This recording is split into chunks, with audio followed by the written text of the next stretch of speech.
एक बार की बात है, सोलनपुर नाम के गांव में रानी नाम की औरत रहती थी। रानी बहुत ही अच्छी और नेक औरत थी। रानी जितनी नेक थी, उसका पति नरेश उतना ही बदमाश और अय्याश था। रानी खाना बहुत अच्छा बनाती थी। एक दिन रानी नरेश का खाना लेकर खेत पर जा रही होती है, तभी उसे एक कुत्ते का बच्चा दिखता है।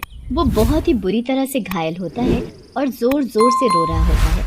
रानी उसके पास जाती है और उसे उठा लेती है। हे भगवान, इस छोटे से कुत्ते के बच्चे को कितनी बुरी तरह से मारा है, कितना डर रहा है ये। जैसे ही रानी उस कुत्ते के बच्चे को अपने हाथों में लेती है, वो रोना बंद कर देता है। ये देखकर रानी खुश हो जाती है और उसे जमीन पर रख देती है और उसे नरेश के खाने में से रोटी निकाल कर खाने को देती है। कुत्ता भी भूखा होने की वजह से रोटी खाने लगता है। ये देखकर रानी खुश हो जाती है और वहाँ से जाने लगती है, लेकिन कुत्ता रानी के पैरों से लिपट जाता है।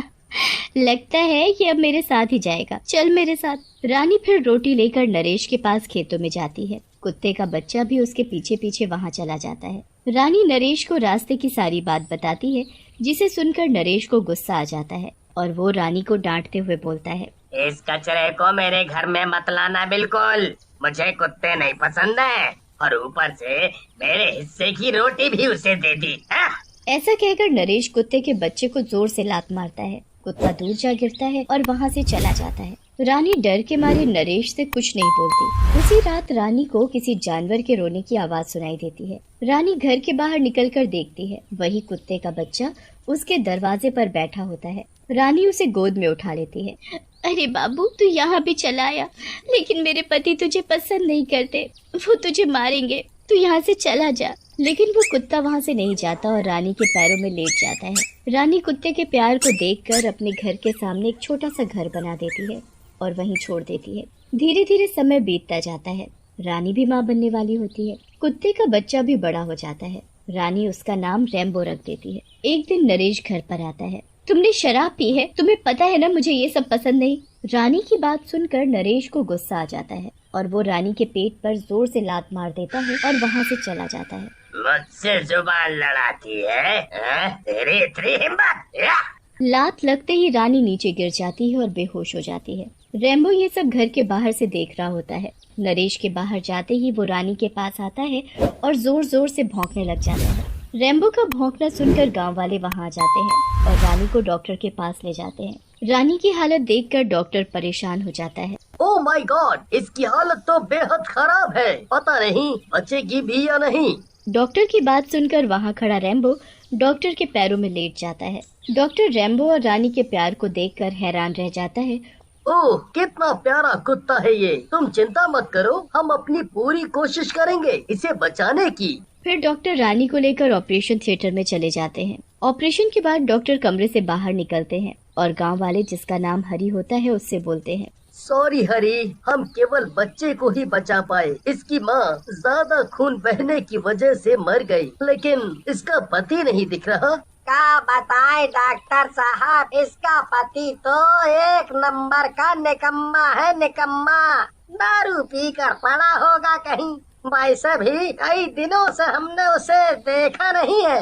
फिर हरी, रैम्बो और बाकी के गांव वाले बच्चे और रानी की लाश को लेकर गांव आ जाते हैं। उधर गांव वालों के बहुत ढूंढने के बाद भी नरेश कहीं नहीं मिलता। सरपंच हरी से बोलते हैं, हरी बेटा, अब शाम होने वाली है, हम लोगों को रानी बेटी का अंतिम संस्कार कर देना चाहिए। लेकिन सरपंच जी, कौन करेगा रानी का अंतिम संस्कार? वो शराबी नरेश तो है नहीं यहाँ। तभी वहाँ रैम्बो आता है। उसने अपने मुंह में एक जलती हुई लकड़ी पकड़कर रखी होती है। ये देखकर सरपंच और गांव वाले हैरान रह जाते हैं और फैसला करते हैं कि रैम्बो ही रानी का अंतिम संस्कार करेगा। फिर रैम्बो रानी की चिता को आग लगा देता है।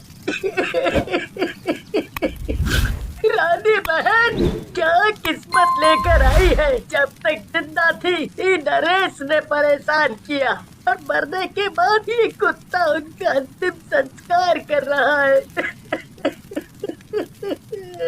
फिर गांव वाले वहां से चले जाते हैं, लेकिन रैम्बो वहीं रानी की जलती हुई लाश के पास बैठा रहता है। रात हो जाती है। तभी रानी के चिता में से रानी की आत्मा बाहर आती है। रैम्बो उसे देखकर खुशी के मारे जोर जोर से भौंकने लगता है। आत्मा रैम्बो के पास जाती है और बोलती है, मेरे बच्चे रैम्बो, तू जानवर होकर भी इंसान से महान है, लेकिन तुझे मेरे बच्चे का भी ध्यान रखना है। वो नरेश मेरी तरह उसको भी मार सकता है। जा तू और मेरे दूसरे बेटे का ध्यान रख। ऐसा कहकर रानी की आत्मा वहाँ से गायब हो जाती है। उधर कई दिन बीत जाने के बाद नरेश वापस गाँव आता है। उसके साथ एक औरत होती है जिसका नाम कामिनी होता है। नरेश घर के अंदर जैसे ही घुसता है, वहाँ हरी और रेम्बो उसके बेटे के साथ बैठे होते हैं। नरेश को देखकर रेम्बो जोर जोर से भौंकने लगता है।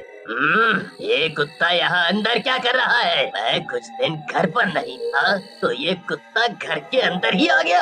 हरी नरेश से बोलता है, ये सब क्या है नरेश? है तुम्हें पता है ना, रानी मर गई है और ये तुम्हारा बच्चा है। कहाँ थे तुम अब तक? हरी की बात सुनकर नरेश हंसने लगता है और बोलता है,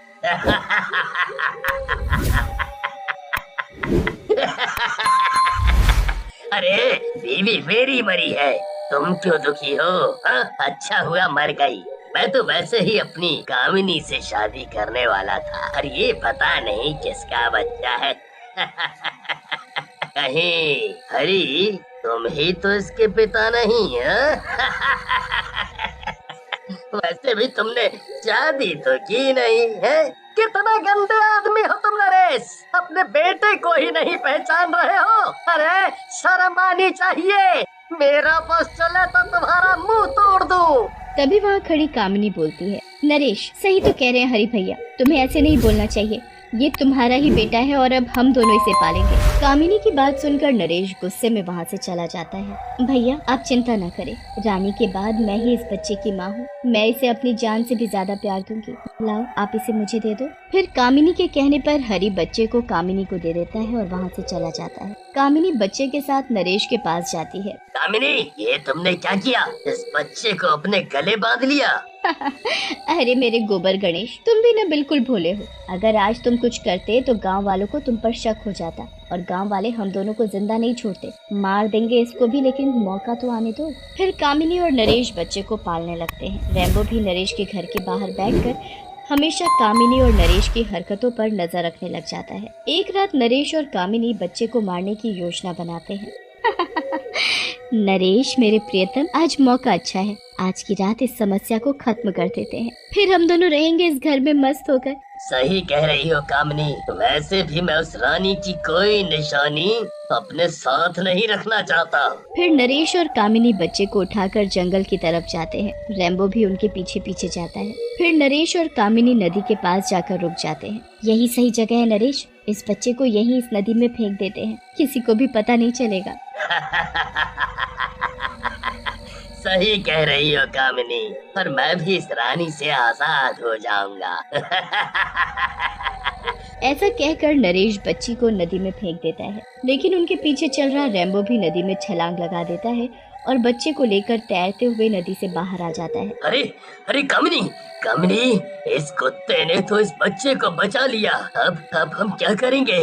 तुम घबराओ मत, अब इस कुत्ते और बच्चे दोनों को मार देते हैं। ऐसा कहकर नरेश और कामिनी रेम्बो की तरफ बढ़ते हैं, लेकिन तभी वहाँ रानी की आत्मा आ जाती है और एक खूंखार चुड़ैल बन जाती है। तुम दोनों इतने गिर जाओगे मुझे नहीं पता था, तुम दोनों मरोगे अब। नरेश और कामिनी चुड़ैल को देखकर डर जाते हैं और माफी मांगने लगते हैं।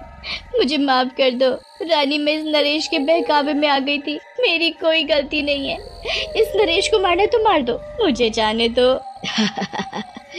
देखा नरेश, इस औरत की वजह से तुमने मुझे मारा और अपने बेटे को भी मारना चाहा, लेकिन आज यही तुम्हें मरवाना चाह रही है। नरेश ये सब देखकर गुस्से में कामिनी की ओर बढ़ता है और उसका गला दबाकर उसे भी मार डालता है और चुड़ैल के पास जाकर बोलता है, मुझे जाने दो रानी, गलती हो गई मुझसे। अगर तुम मुझे मार दोगी तो हमारे बेटे को कौन पालेगा?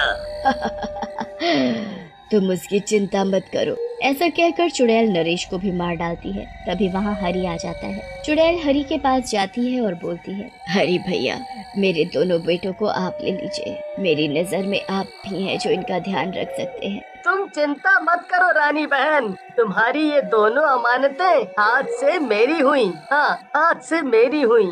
फिर चुड़ैल रेम्बो के सिर पर हाथ फेरती है और वहाँ से चली जाती है।